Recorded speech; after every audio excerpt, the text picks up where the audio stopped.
Assalamualaikum warahmatullahi wabarakatuh. Perkenalkan, nama saya Muhammad Ibnu Sareja dari 1243 SMA BPI Balena. Di sini saya akan menyampaikan materi kimia tentang reaksi redoks. Nah, apa itu reaksi redoks? Reaksi redoks adalah singkatan dari reaksi reduksi dan oksidasi. Untuk memahaminya, saya akan bahas satu per satu. Reaksi reduksi adalah kebalikan dari reaksi oksidasi. Jadi, untuk pengertian yang pertama, jika reaksi reduksi adalah reaksi yang melepas oksigen, maka reaksi oksidasi adalah reaksi yang menerima oksigen. Contoh, untuk reaksi reduksi minimal zat ZNO menghasilkan Zn dan O2 di akhir reaksi menghasilkan O2 atau melepas O2. Makanya reaksi ini disebut dengan reaksi reduksi. Untuk reaksi oksidasi, karena dia adalah kebalikan dari reaksi reduksi, maka untuk contoh tinggal dibalik saja, yaitu Zn plus O2 menghasilkan ZNO karena menerima O2, makanya disebut dengan reaksi oksidasi. Lanjut ke pengertian yang kedua. Reaksi reduksi adalah reaksi yang menerima elektron. Contoh, Zn2 plus ditambah 2-emin menghasilkan Zn. Pada reaksi ini terlihat jelas bahwa Zn2 plus menerima 2E atau 2 elektron. Makanya reaksi ini disebut dengan reaksi reduksi. Nah, kemudian untuk reaksi oksidasi berarti kebalikannya.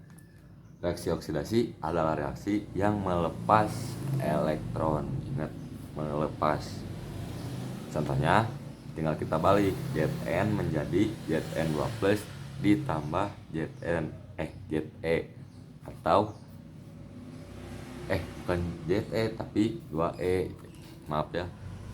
Atau 2 elektron, karena melepas 2 elektron makanya disebut dengan reaksi oksidasi. Nah, lalu kita lanjut ke pengertian yang kedua lah. Tambah 3 ke pengertian yang ketiga, yaitu reaksi reduksi adalah reaksi yang mengalami penurunan bilangan oksidasi. Contohnya ZNO menghasilkan Zn dan O2. Di sini kita tentukan dulu bilangan oksidasinya, Zn dalam ZNO.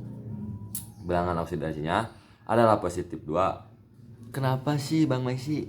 Ini karena O negatif 2, maka Zn supaya jadi 0, totalnya Zn adalah positif 2. Kemudian Zn yang ada di ruas kanan, karena dia unsur bebas tidak berikatan dengan atom lain, oksidasinya adalah 0.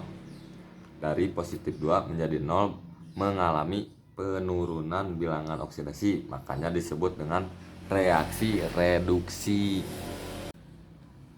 Lalu untuk reaksi oksidasi berarti kebalikannya, yaitu reaksi yang mengalami kenaikan BO atau bilangan oksidasi.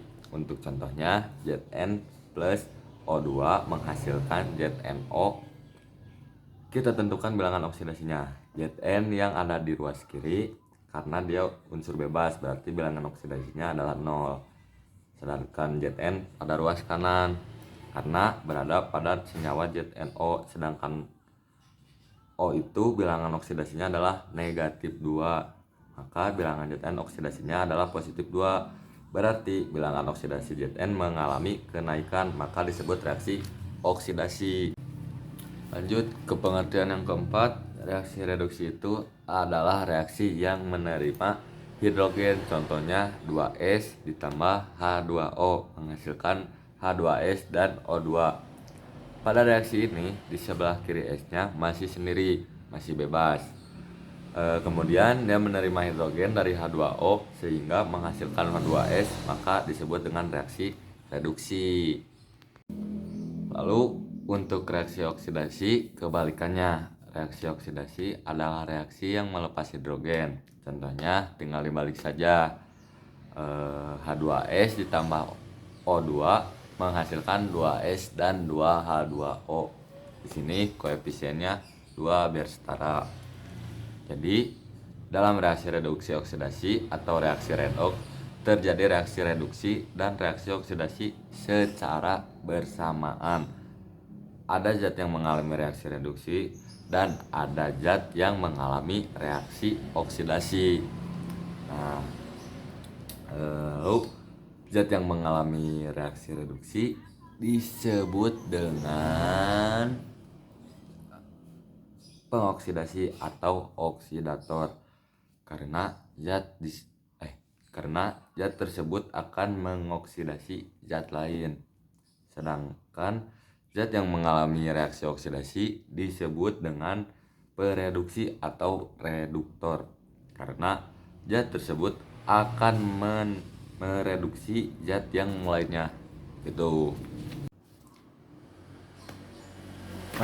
Lanjut ke materi berikutnya tentang reaksi autoredoks atau disproporsionasi. Reaksi autoredoks atau disproporsionasi adalah reaksi redoks di mana zat yang mengalami reduksi sekaligus mengalami oksidasi. Artinya oksidatornya sama dengan reduktor. Untuk kebalikannya disebut dengan reaksi konproporsionasi. Reaksi konproporsionasi adalah reaksi reduksi di mana zat hasil reduksi dan hasil oksidasinya sama. Jadi begitu, mohon maaf jika kurang jelas, wajarlah manusia bukan nabi boy.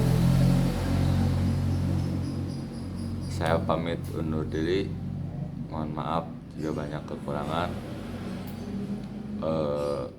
Wassalamualaikum warahmatullahi wabarakatuh.